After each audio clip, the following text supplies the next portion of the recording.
gente está navegando agora pelo Rio Amazonas. Forma muitas memórias ao longo da nossa vida profissional, né? A gente acaba tendo muita história para contar. Exato. Seja de sala de aula, seja da experiência de vivência, né? Isso acaba aproximando também muito nós profissionais da área. A gente tem muito o que compartilhar muitas vezes, né? No caso aí você, nós tivemos esse impacto, né, de sermos professoras e termos muita coisa para conversar.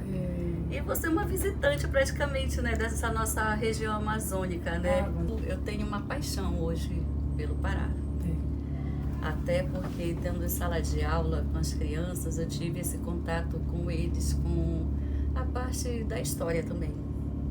E aí, antigamente, a gente sabia que os livros vinham muito a história, não regional, mas a história do Brasil, que chegavam nos livros pra gente. E aí eu me deparei com essa realidade aqui, ao entrar em sala de aula com eles, na parte de história, que eles não conheciam nada. E aí eu fui buscar. E a gente tem uma fonte histórica que eu nem sei te dizer, te confirmar se ainda existe, que são as revistas Ver o Pará. São maravilhosas, contam a história, tanto da geografia quanto da história do nosso estado. Na época eu adquiri essas revistas e fui trabalhar com elas em sala. Conhecia como a cabanagem que tu citaste, foi maravilhoso saber como foi que se deu naquela época. E Batista Campo foi assim ele era um cônego e como tal ele foi um revolucionário da época porque ele liderou os cabanos. E foi muito legal descobrir que ele foi amarrado na boca de um canhão antes de ser deportado lá para o Rio de Janeiro por causa dos pensamentos dele em favor da cabanagem. Explica para nós leigos o que é a cabanagem. A cabanagem foi um movimento como a balaiada, a sabinada e a farroupilha no Brasil, que não aceitavam o império de Dom Pedro I. Então essas províncias na época, elas não queriam se tornar independentes de Portugal. Que foi o que aconteceu, eles se rebelaram e Dom Pedro I enviou pessoas, naquela época as embarcações, para irem até essa província conversar e fazê-los aceitá-lo como imperador do Brasil, que foi o nosso primeiro imperador de fato, né, do Brasil. E a nossa resistência aqui, ela tinha sido grande nessa época, né? E a revolta por não aceitar, por não querer. Nós tivemos um episódio que foi o mais sinistro chamado na época da nossa história aqui no Pará, que se chamou o episódio Briga de Palhaço. Ele era um barco, um navio grande, e nessa época, como só tinha este grande navio na Baía do Guajará, foram aprisionados muitos revoltosos. E esses revoltosos, depois de estarem no porão do navio, foram jogados cal virgem em cima deles e trancados. Falta de luz, umidade. Então a pele deles foi sendo rasgada. Quantas homens? Mais de 200 pessoas. E apenas um sobreviveu para contar essa história. Um sobreviveu. E esse episódio ele é considerado um marco negro na história do nosso estado aqui. Mas as revoltas ainda existem até hoje, a resistência ainda insiste até hoje, né? Nós tivemos também a ditadura, tivemos a redemocratização do nosso país. Então eu digo assim que a gente é sempre muito persistente pela liberdade, de alguma forma, né? O povo precisa ser persistente e acreditar na liberdade, que é um coletivo. Quando ela se torna pessoal, para mim não existe liberdade, né? E na verdade, onde você formou? Pois é, o meu nome na verdade é como eu digo assim, é um livro, que é enorme. Meu nome é Maria do Socorro Nery de Matos Peixeira. É peixe mesmo. Essa é uma herança do meu marido, que é português. A família dele é portuguesa. Vieram para cá o bisavô dele, começando por Santarém, veio de Beijós, de Portugal, e trouxe a família para cá, saindo de Portugal, parou em Santarém, e só de Santarém migraram para Belém. E lá foi ele que já se estabeleceu a família. Eu conheci diferente, já conheci aqui em Almerim. Casei com ele com 17 anos. Muito jovem. Eu, na verdade, viajei e voltei casada. Nós viajamos para um jogo de futebol e ele disse assim, quer casar comigo? Eu disse, quero. E aí a gente casou, quando voltamos foi com a certidão na bolsa. E foi uma aventura que já tem 36 anos. Então, deu certo, né? Deu certo. E eu me formei inicialmente em 88 como professora magistério, na época no ensino médio, em Almerim. Aí depois fui para Monte Dourado, que lá eu trabalhei no Projeto Jari, na Fundação Educacional do Jari. Foi a minha primeira experiência profissional e foi assim, o início de tudo, foi quem me deu uma base. E só em 92 eu fui para Belém com ele. Fui ter a minha primeira filha lá. E lá fiquei novamente. Eu voltei a estudar depois dos filhos grandes, que já podiam dar conta de si, né? Porque a gente precisa que eles deem conta o mínimo possível. E aí eu fui trabalhar e estudar. Me formei em pedagogia, fiz uma pós-graduação em gestão escolar. E eu sinto falta ainda dessas referências muito nossas, porque a gente trabalha com autores estrangeiros como sendo referências na nossa formação.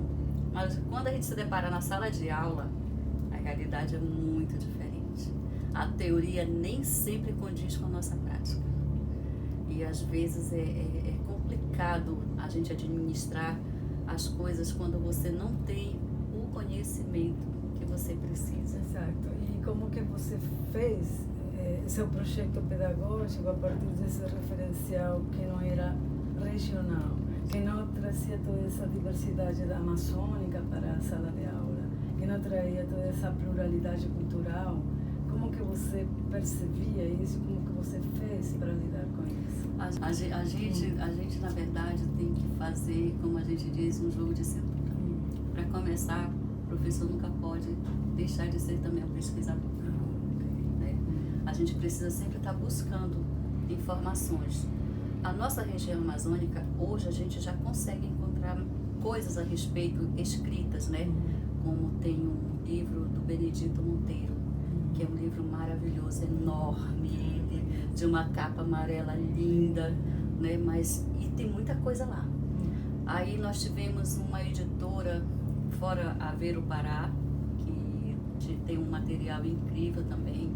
Alguns livros que foram escritos didaticamente para a sala de aula, como o Estado do Pará. Isso é uma fonte que, digamos assim, me ajudou com a prática de sala de aula e conhecer mais o Estado para aplicar na sala de aula com as crianças. Porque a gente diz assim, a gente só ama aquilo que conhece. A Bíblia diz, ensina a gente para isso, né? A gente só ama aquilo que a gente conhece. Como é que eu vou amar o meu Estado se eu não conheço? Aí eu vou continuar admirando Rio de Janeiro, Santa Catarina, Rio Grande do Sul, por tudo que eles mostram. Mas quando a gente começa a conhecer, a buscar conhecer de fato, a viver o que nós temos no nosso estado, nossa, é um encantamento. Porque acaba sendo um encantamento que você passa a ter com aquela região. Eu não sou paraense, sou maranhense, mas eu sou encantada pelo Pará. Precisam saber o que é o Brasil. Senão a cultura americana toma conta da gente, né? Então, digamos assim, eu vou falar sobre a geografia do Brasil. Eu separo um pedacinho e vou falar sobre a geografia do meu estado. Regional, é importante. Para que eles saibam que o nosso clima é diferente do clima de lá. Que as nossas florestas são diferentes de tudo. Português.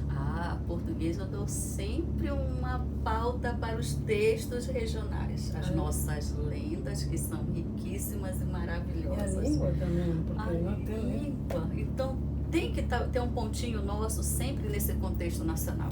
E que outras línguas você fala aqui, além do português? Eu não falo nenhuma. Eu entendo. Não, mais um pouco, as comunidades. Aqui a gente tem as línguas indígenas. Então a gente tem a Tupi-Guarani, temos a dos Mundurucus. Conforme as aldeias, eles têm os dialetos. Hoje nós temos professores que se capacitam para a educação indígena. professores que são capacitados para trabalhar com essas nações. Quem são eles? Normalmente, eles pertencem à própria aldeia, que estudam a pedagogia para ensinar e continuar com a cultura da sua aldeia. Por isso que a gente tem as cotas dos indígenas, dos pardos, e isso diz assim, isso é uma exclusão. Não considero como exclusão, eu considero como uma inclusão.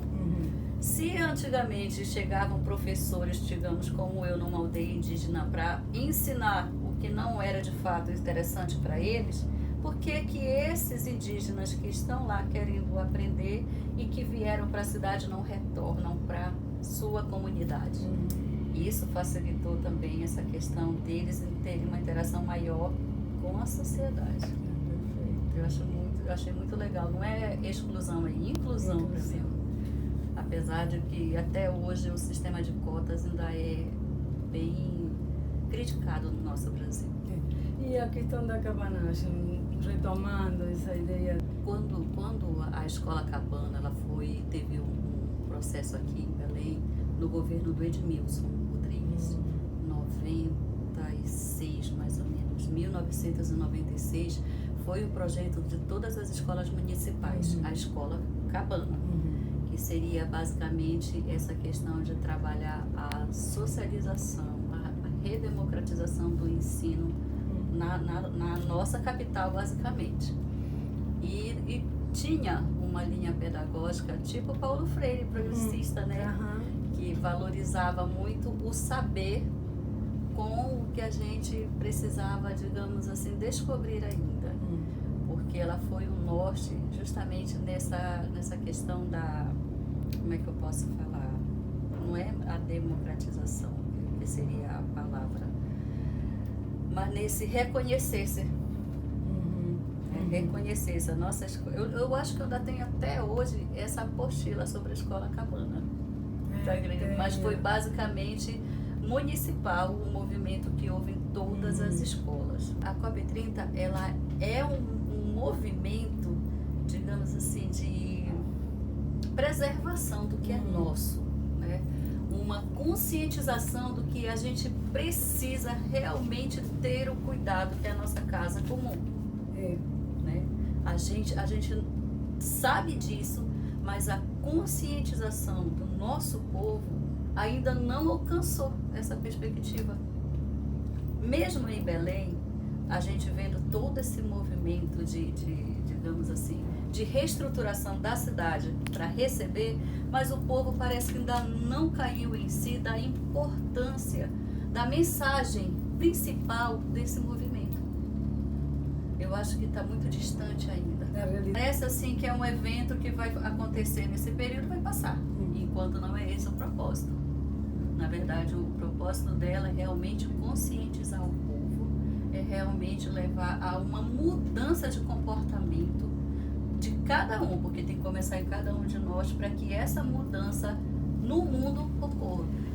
Se eu disser assim, vou mudar, mas a mudança começa aonde? Primeiro em mim. Eu tenho que mudar minhas atitudes, eu tenho que mudar a minha forma de pensar, para que o outro também comece a ver, a perceber e seguir. Mas se isso não acontecer, eu pego o papelzinho e jogo no chão. O outro vem e joga também, o outro vem e joga também. Esse ano, né? Então, é isso que eu te falo. Se eu não cuido do que é meu, eu vou esperar que o outro cuide. Então, eu preciso ter essa consciência de que começa em mim esse cuidado. E esse cuidado, ele tem que alcançar a todos. Minimamente. Porque quando esse alcance minimamente ocorre, as coisas realmente mudam. A gente percebe uma mudança coletiva. Bom, eu adorei a conversa. A gente vai longe aí.